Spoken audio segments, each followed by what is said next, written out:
How many of you have ridden a horse before? Now, there might not be that many of us who have gotten the pleasure of getting on the back of a horse and going for a ride.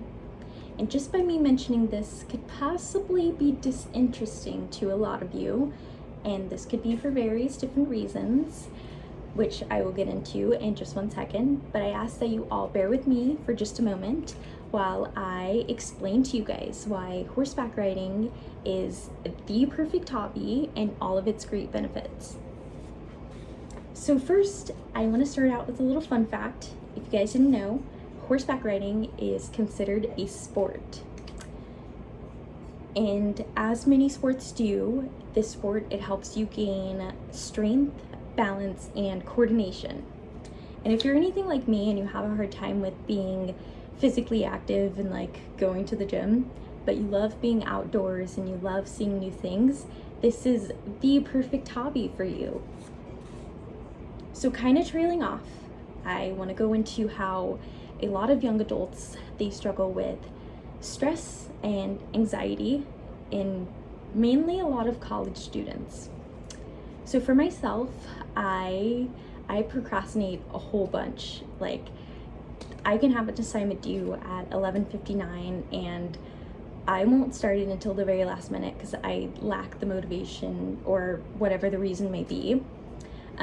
But I used to have a really hard time with that, and it would really affect me because I would get really anxious. I'm like thinking like, hey, what if I get a really bad grade? Like, what if they just don't accept this? Like, what if I don't have enough time to complete it?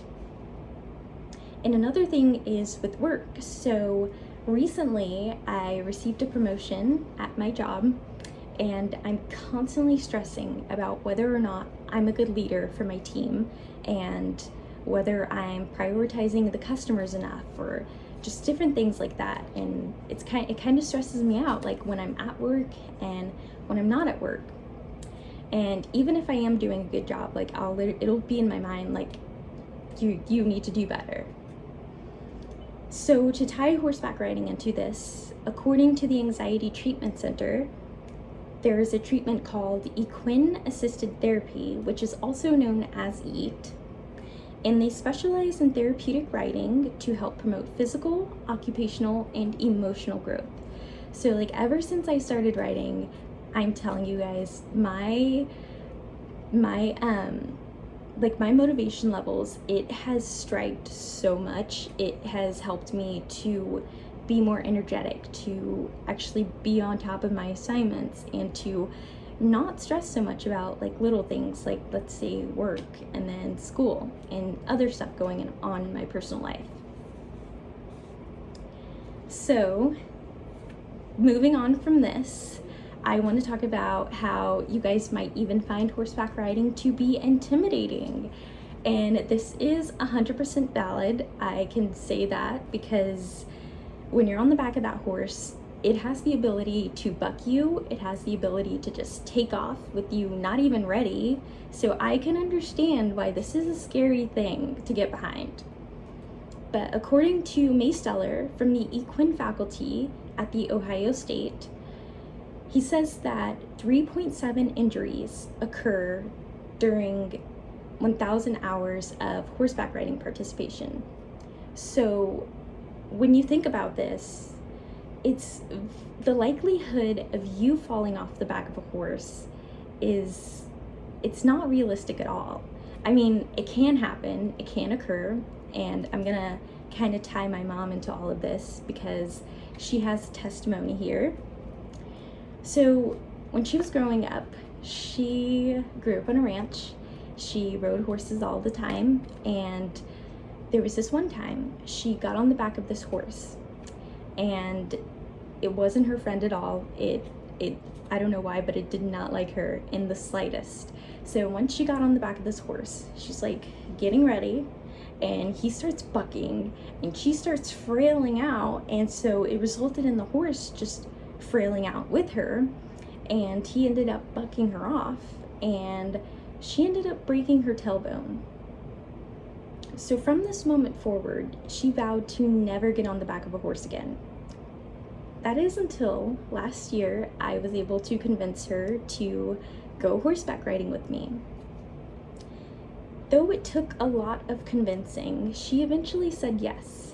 And we went and we had the time of her life. We had the time of our lives, I should say. And during this, no one fell off. Everyone was safe. We were all happy and smiling.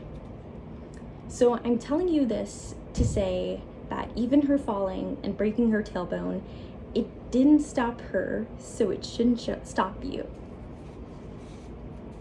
So now that I've given you guys all of these great points and all of these different things, I think it's really time for you guys to saddle up and get on that horse. And even if you try it one time, let's say you give it one shot and it's something that you don't like, it's not your thing, that is okay. But I just want to tell you guys, you should never knock something until you try it, because you never know how it'll turn out for you. And even if you're thinking like horseback riding, it's crazy expensive, I can assure you that it is not.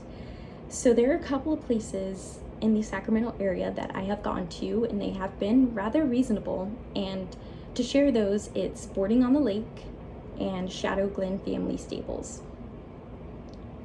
And even if you're still scared of like you falling off and you injuring yourself, gear up. Like literally come in a full bubble wrap if that'll make you feel better. But I cannot express to you guys how remarkably freeing this experience is. It's once in a lifetime, and it's something that you should really give a shot. So do it.